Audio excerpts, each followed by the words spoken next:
evening, Hellrats, and welcome to Metal Mayhem ROC YouTube. I'm your host, Southern Cal. On tonight's show, we're going to be talking to vocalist, guitarist Lothar Keller from the band Sacred Dawn. These guys just released their new album, Dismal Swamp, full-length album, first one since 2011. The first single on the album, Truth Be Told, is out. And we're going to just go over the history of the band a little bit with everybody and going on from there. Welcome to the show, Lothar. Thank you. Thanks for having me. Let's just get right to the beginning of the band. 2006, your first album, Gears of the Machine. Give us a brief history for our listeners who might not be familiar with you, and we'll take it from there. Well, the birth of Sacred Dawn was kind of collaborated on some songs that I had been holding on to for some time from a band I had when I was living in North Carolina. And decided to get into the television business and started traveling around the country doing TV. So I didn't do anything for like 7 years. I'd just been sitting on this stuff and I was like, man, it's about time. Well, my old drummer had contacted me from that band and said, hey, let's get the band going, and we're tossing around with band names because back then we called it Disciple 13 and it just didn't feel like it would fit. And so played around with some band names. And so Sacred Dawn came to be, and we had these songs, made a short EP, and then started building on doing Gears of the Machine. We recorded one version of it we had initially released and pulled due to some changes in band members, and just felt like, no, let's do it better. So we re-recorded that record and then added a bonus track called it Gears of the Machine, A New Beginning. Brought on the lineup of Joey Vega, who's still on bass, John Vitale, who was also on that record. He's back in the band. Yeah, guitar player. And Mike Musil played drums on Dismal Swamp. But the original drummer that recorded this record, Gears of the Machine, is now actually back in Sacred Dawn. Mike Musil helped us out on recording the drums for Dismal Swamp, and he was from my other band, Divinity Compromised. Yes. So it's been a few lineup changes. Madness Within had different guitar player, Mike Carpenter, which was in my band Disciple 13 in North Carolina. So there's been some kind of member changes, but all people that I've worked with through over the years. So with Dismal Swamp, we had some time pass by. A lot of that is because I'm sorry, A Madness Within, that was the 2011 release. That was regrouped. Regrouped because John Vitale had some obligations that took him out of the band, so he had to leave. So that's whenever I brought my old guitar player from North Carolina up, and he joined Sacred Dawn and recorded the A Madness Within, and then we released that in 2011. Shortly after that is whenever I joined the Skull, and that's whenever a lot of things started to change and my obligations. Michael Carpenter moved back to Florida. The drummer we had in Sacred Dawn had some obligations too. It's hard to keep a consistent lineup of guys for a span of time because the older you get, the more responsibilities there are, and that's really what it got down to. Family and otherwise. Yeah. And when the Skull came to be, it really did take a priority at that point. I got to be honest. And then I also was in Divinity Compromised. And that year we played, 2013, we had played Prog Power USA, and things were looking up. We were working on a new record. So Sacred Dawn really just had some time, but I always was sitting on other songs that I wanted to work on. And there was some I'd been sitting on. Well, actually, the one I've been sitting on since I was like 19 was The Lake of the Dismal Swamp. And that's the poem. Great title, by the way. It's a poem that Thomas More wrote in 1805, and I found it in a book my parents had in their house. And I just thought, man, it's a cool poem. It had a cool title, and I always wanted to write music to it. Do you read a lot of different books? Or are you a reader of books? Very sporadic. I'm not really like an avid reader. It's just that this was during a time of my life, and I was like, hey, I wanted to look at some different poetry and stuff. And, Edgar Allan Poe is obviously a common, right there. I mean, and we did pull from some Edgar on this record as well. I have a Edgar Allan composition. It's probably as thick as a New York City phone book with everything he's written in it. It's a beautiful book, great book. Yeah. Let's go back just a little bit. We're going to talk about the John Vitale coming back into the band and the Contradiction album of 2019. Yeah. Being the last release before this the new one of Dismal Swamp. You say you used the COVID in about 3 years to do this, the Dismal Swamp. Again, your first full-length recording since 2011. Yeah. Truth Be Told, the first single that came out. Talk about that a bit.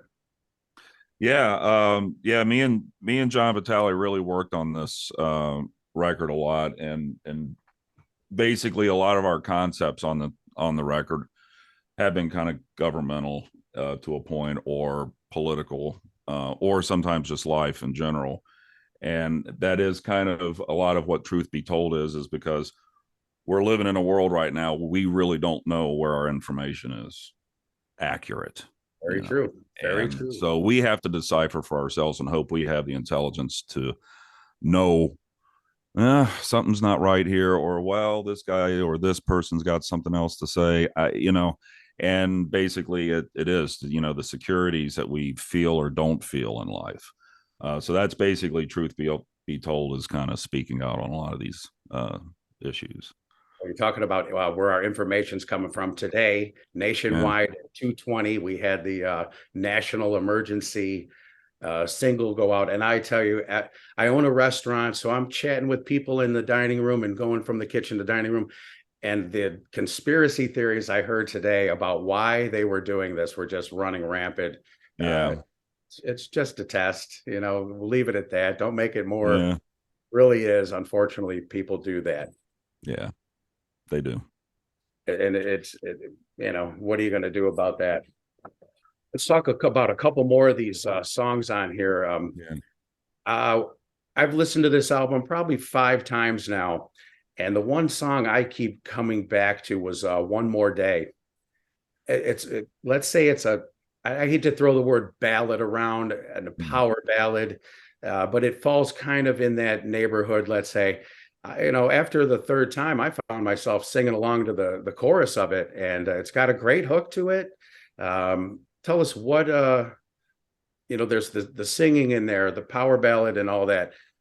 Just tell us a little bit about One More Day. Yeah. This would be one of the songs that I've kind of reworked it a lot over the years. I wrote this probably 20 years ago, and that was always the one big strong point, is like, it's just one more day to carry on, and keeping people pushing forward, because a lot of people give up easy. And sonically, for me, the song, I wanted to have a lot of that. I love a lot of those old 70s prog bands, and it just felt that kind of vibe, but mixing a little bit of the the current rhythmic things that you're hearing a little bit more in some of the prog. But it's definitely interesting that you say it a ballad, because originally I wasn't sure what direction it was going to go. I've been sitting on it. I was like, I'm not going to release it on this record. It just didn't seem like the right time. But when we wrote this record, we got serious into writing it right when the pandemic happened. I wasn't touring. I wasn't going anywhere. I was like, I was supposed to leave for Japan in a few months with the skull, and there was all this stuff getting ready to happen.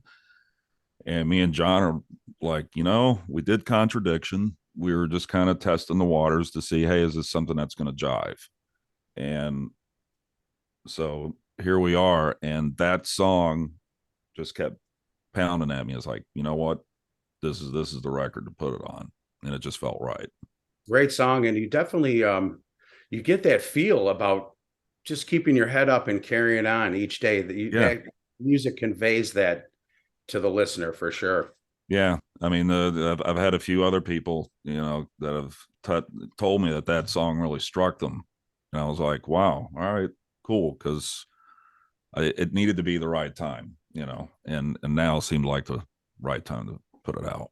Well, again, it's not a Poison or a Cinderella ballad type song, and I hate to put the word ballad on it, but it's a slower song, but it's got its grooves to it also, and its faster parts to it, like a typical ballad, let's say, but not. I hate to Yeah, call it.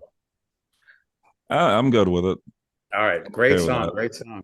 All Well, right, let's thank you. talk about the title track, "The Lake of the Dismal Swamp." You Yeah, said this is a poem, correct? yeah. This is the point that I was like, basically there's a maiden that's this guy is going nuts. She's gone, but he still swears that he sees her by a firefly lamp hanging out in the swamp on certain nights, and she's out there floating. He trudges through all the turmoil just to try and get to her, but she's not really there. You mentioned the It's cypress trees. I think I remember hearing that in there. yeah, Being yeah. down here in Florida, we know all about the swamplands down here, of Oh my course. goodness, yeah, yeah. It's gorgeous. I love the look of a cypress tree. It's just amazing. You get out, you're talking about being from Orlando, and halfway between Orlando and the coast, it's all really airboats and swampland out there. It But some really great, is. Yeah. great, it's all natural Florida for sure. Yes. What's your favorite song off of this album? Huh. You could play like the song you could play every night, no problem, and love to play it every night. You know what? I really, for some reason, enjoy playing "Let Chaos Reign." Um, It's got great drums and great guitar on that song. it's and I wrote that song in a tuning that I only use a couple of times on each record, and I've managed to write a song in that tuning on every record I've been a part of in the past 20 years, even in the Skull. It's just a heavy tuning, and it's off, using six string. It's not even with a seven, and So it's like just fun to play. down to like a C. Oh yeah. Okay. So if you're doing standard tuning, if everybody's an E, then yes, you would drop that down to a C. But I'm down another step and I beef up my gauge. I use Yes. like 11 through 56 on the gauge, and that way it gives me the ability to do a standard tuning D to D. Then I can drop down to C, and then I drop down to A sharp. A sharp. All right. Yeah, Venom gets down there in that C quite a bit. And when I would tune my guitar down, I found my bass string just to be so sloppy. It was just Yeah, so you definitely got to beef the gauges up on I that. I had to play around with gauges, and I went to a 56. I actually order Ernie Ball beefy slinkies, but then I order a set of just the 56. And I've always got the 54s if I break a string in an emergency. But mm, man, it's a heavy. It's just I love it. That tuning is, but you can only write a few songs here and there, and then when it hits you, and but it's a cool tuning. Awesome. Have you ever heard of the Hungarian minor scale? No, what is that? Uh, I guess it's come about from when Yngwie Malmsteen first came around, and he kind of brought that around. And Slayer happens to use that scale a lot, and the chromatic chording, I guess. And Would it be I'm a like that Aeolian mode that he's talked about, or Mixolydian, or it it could might be be. the Aeolian? I'm a half-ass guitar bass player. I know very little about a lot when it comes to the Yeah, guitar. So I'm always interested in the scales and tunings and stuff like that. Just to get out of that standard E, it's, you get into that drop D, you can go down to the yep, C, say A sharp, even lower. So I'm chomping at the bit to get to my yeah. guitar and tune down and see what that's all about for sure.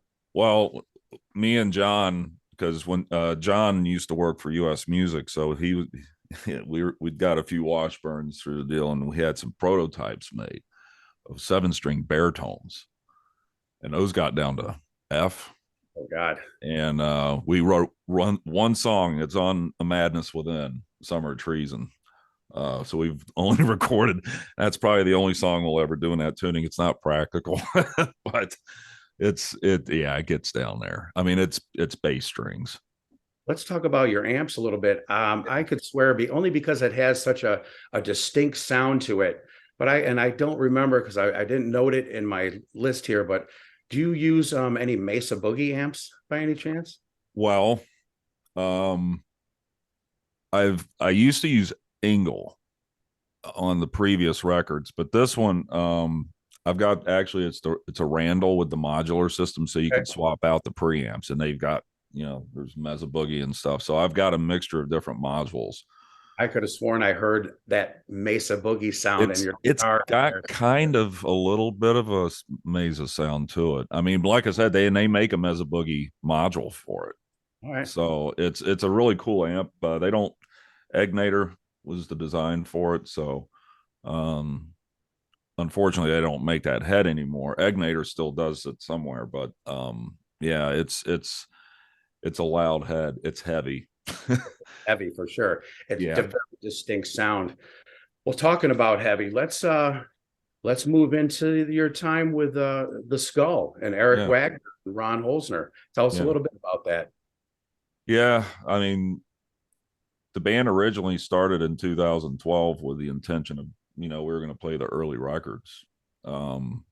We learned pretty much most of the stuff between Psalm 9 and the Skull, and we went out there using the name the Skull. It seemed appropriate. Not really knowing what direction it was going to go, but just over time, me and Ron and Eric were just like, it would be cool to write some stuff and experiment and just see how it goes and how the crowds take it. And before you knew it, I was a big fan of Trouble.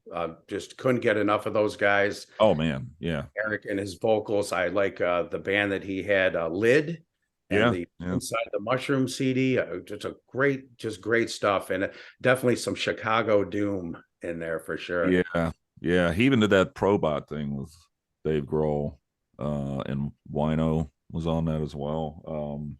Yeah, I mean, it just kind of seemed like, well, we can keep doing this and play these early records, but we eventually, if we wanted to do a record, and we had Matt Goldsboro, who was playing in Pentagram at the time. Oh yeah. Oli, who was the first drummer of Trouble, was playing with us. So we started writing. We spent a couple of weekends together. Me and Eric, had some ideas we had already kind of roughed out, and me and Ron worked on, because we worked in pairs like that. I would work with Ron, I would work with Eric, because I created all the demos since I'm the one with the recording gear. And we just kind of got this stuff put together and recorded it, and next thing you know, boom, it kind of took off. And before you knew it, people were wanting to hear the Skull material just as much as us playing the Trouble stuff. Great stuff. Great stuff. Thank you. Down here in Florida, between Tampa, we call it the Triangle, Orlando, Tampa, and Fort Lauderdale. Yeah. The metal scene is really emerging again. Tampa had its dark metal times over there. There was a lot of bands that had come out of there. Dark Angel, Nasty Savage, bands like that. Yeah. Cannibal Corpse moved down from Buffalo. They made their headquarters there. What's the scene like going on in Chicago? Is it still that kind of a heavier doom feeling bands, a lot of bands going around, or is it a city, let's say? Well, there is one staple club that I have to mention because they've always been good to us, but is Reggie's Rock Club. I mean, there's a lot of stuff out in the suburbs too. I mean, you'll have some of it's good. The problem is that sometimes it's almost too good, and you start running into where do you choose to go? Oversaturation in the market, let's say. At times. I mean, a lot of people will say, "Gosh, there's all these shows going on at once, and I want to go to all of them."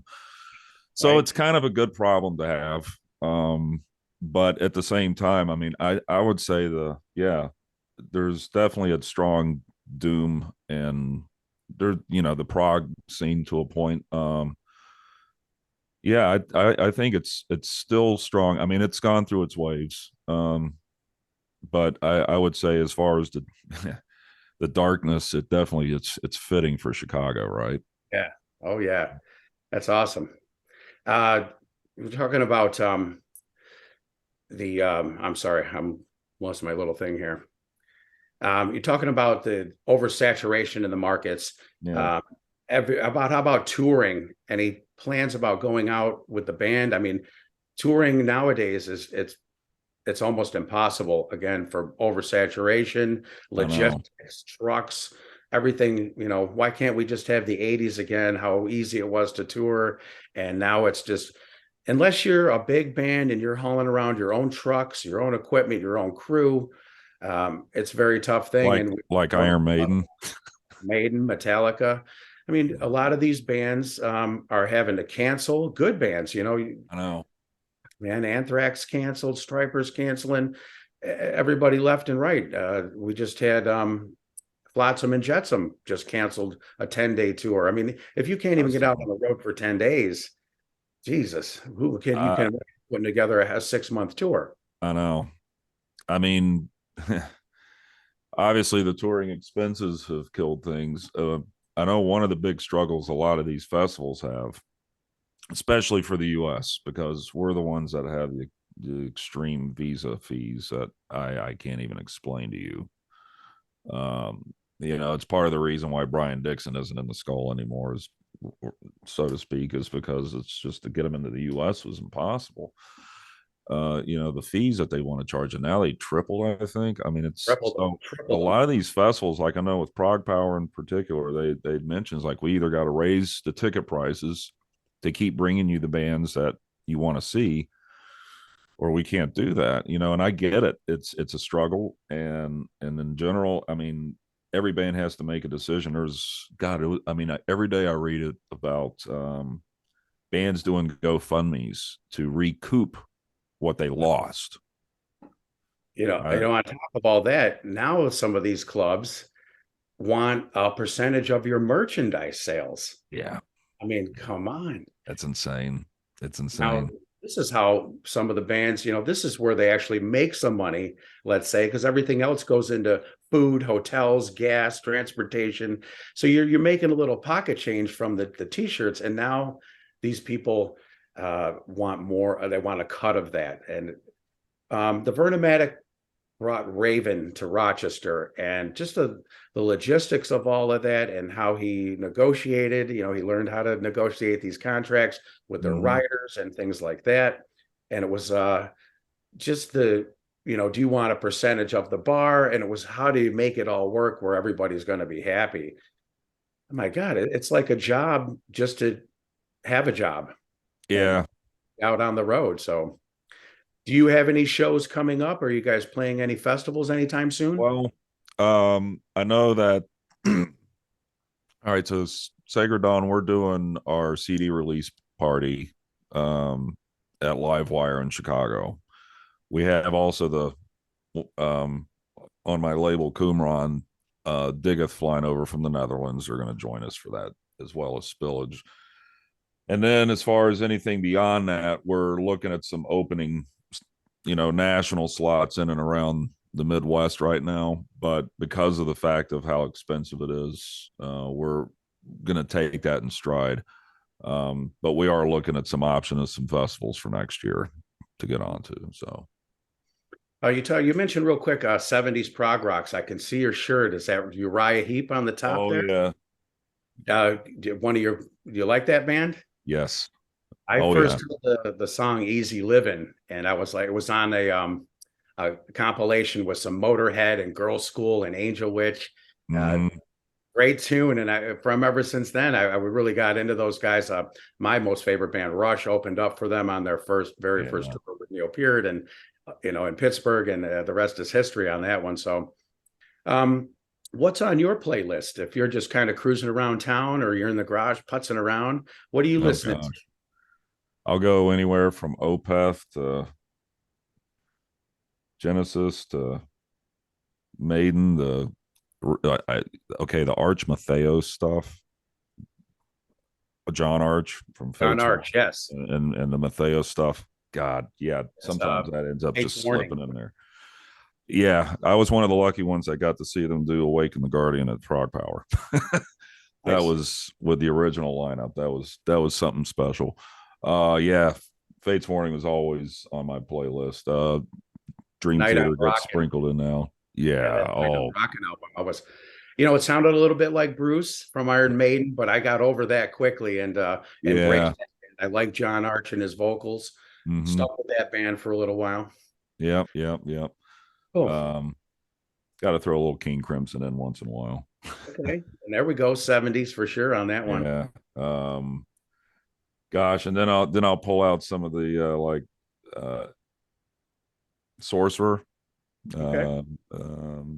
You mentioned Candlemass. oh God, I'm trying to think of I have Watchtower stuck on my head, and that's not it. About Pentagram. You mentioned Yeah. Pentagram. That's my most favorite underground bands that I wish had gotten a little more attention. Bobby, just the guy was a mess, unfortunately, and it really sidetracked that band. Yeah. What a great band, Yeah, definitely. Yeah, we've had the whole Pentagram, just great songs on there. Yep, definitely. Well, we're talking about some bands. Who were your biggest influences? Who made you want to pick up the guitar and jam, let's say? Probably whenever I really started listening to bands like Yes, and hearing Steve Howe, but I actually was almost more interested in bass originally when I was like 6, 7 years old. And I was like, but started really kind of getting more into the guitar. And then about the time that I started hearing like Sabbath and Maiden, Die With Your Boots On, it was kind of the first Maiden tune I got exposed to. That'll get your engine running for sure. That got me going. Yeah, that riff and that. So I that pretty much sucked me in, and then from there, Sabotage, Yngwie, I pretty much listened to all that, and I spent hours in my room driving. I know my parents nuts because I didn't seem to know how to tell time. Who didn't drive their parents nuts? Yeah, but my family's very supportive though. In general, it's just they didn't want me doing it at 11 o'clock at night. Right, we're trying to sleep here. Yeah. If you could have any other occupation, could have pursued another avenue in life, what might that have been? Probably what I'm doing now. I mean, outside of playing in a band, I work in television and I mix bands and record, and I really enjoy it. So I guess behind the scenes, the other side of the oh yeah. Well, years ago I already knew it was like I need to be realistic and I have to have a fallback, and what better thing to do but to be involved with what you already like doing. And so it made sense to me. Well, I'll go to Full Sail, get my degree in audio, and this is back in the mid-90s. I'd already been messing with stuff and learned off of people, but I really wanted to get further and deeper into it. And then from there, I just kind of spiraled, and I ended up stumbling into doing mobile television, traveling around doing sporting events and concerts, and going to Sturgis, spending a week there. Right. I mean, wherever the client needed TV trucks, that's where we would go. And I still do that today. Still, going So to work. And this is like many musicians now, not necessarily being the band doesn't always pay all the bills. So you always have some kind of a second job. And would you consider that your second job to the band? Yeah. To make a living. Yeah. Oh yeah, definitely. And I'm freelance. So there's a lot of players who will be like, I don't care what music I'm playing. I'm a drummer. As long as I'm drumming in either at a wedding on a Saturday night or at Joe's Bar and Grill on Tuesday night, playing rumba music, as long as I'm playing my drums, making a living. And then you have other guys who are on the other side of that fence where there's no compromise. Either I'm playing my metal music for a living or I'm going to work in a restaurant. or be a salesman of some kind like that. Yeah. Find yourself like that? No compromise, let's say? I actually have grown up listening and playing almost whatever was thrown at me, so I'm not afraid of it. I guess for me, it's a matter of, well, if it keeps my fingers moving, I'm cool with it. I would prefer to do the metal and the hard rock, and yeah, I could probably do a cover band and all that, and that'd be fine to a point. I still get satisfaction out of writing original music, and I always will do it, even if nobody gets to hear it or not. But as long as I'm playing or involved with it, I'm good with it. Awesome. All right, you guys have a record release party coming up on October 14th, correct? Yeah. Yeah. Tell us about that. Where is it going to be at, and what time does it start? Live Wire in Chicago on Milwaukee Avenue. Doors will be at 7. First band will go on at 8. That'll be Spillage. The Mighty Diggeth from the Netherlands will be after them, and then Sacred Dawn will take the stage probably about 10 and between 10 and 11. You know how it is. I mean, changeover times, give or take an hour. Yep, right. So yeah.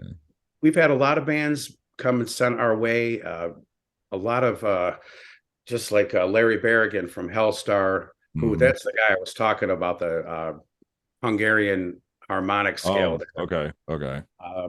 They were talking about their, Spanish metal band, Santa Oscuridad, but all these bands have come from Benjamin and online metal promotion. How are you liking how everything's going with Benjamin? Is he doing you good? Yeah, absolutely. Every band that he has sent us has been great, and I really enjoyed your album, The Dismal Swamp. It was just start to finish.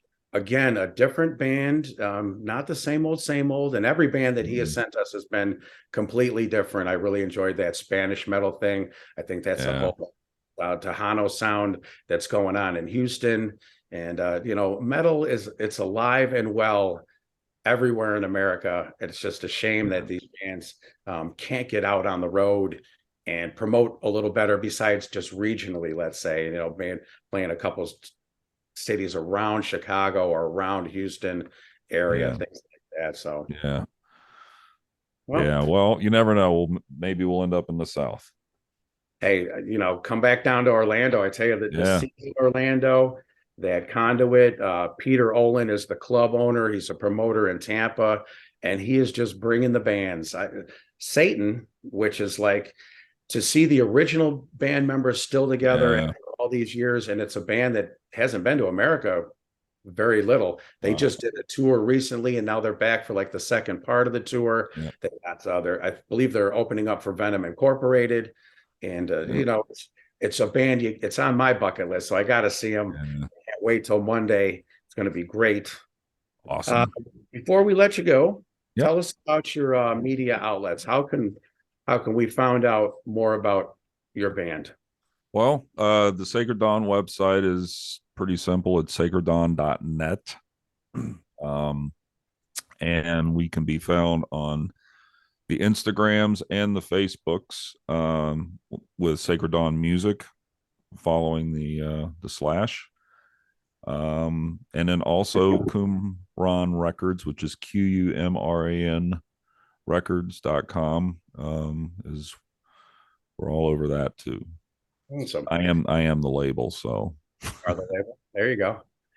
I noticed your skull poster in the background too when you first got. We couldn't hear you, but we could see that skull poster in the back. I like the looks of your studio. I can see you got the wall hangers going on up there. I'd love heavy metal, and I love everybody who's into the heavy metal. Both the bands, we need bands like you to help us, and it's one hand washing the other. It's very absolutely. Well, Lothar, thank you for joining us tonight. Good luck with everything, with the album release party and the new album, Dismal Swamp. Great album. Check it out if you can. There's definitely something for everybody on that album, for sure. For Metal Mayhem ROC YouTube channel, I'm Southern Cal. Metal for life. Thank you for listening to Metal Mayhem ROC. Check out our website at metalmayhemroc.com for information on podcasts, archives, links to all our live radio shows, and all sorts of info. Please like, follow, and share with everyone, even your non-metal friends. And always remember to keep it heavy.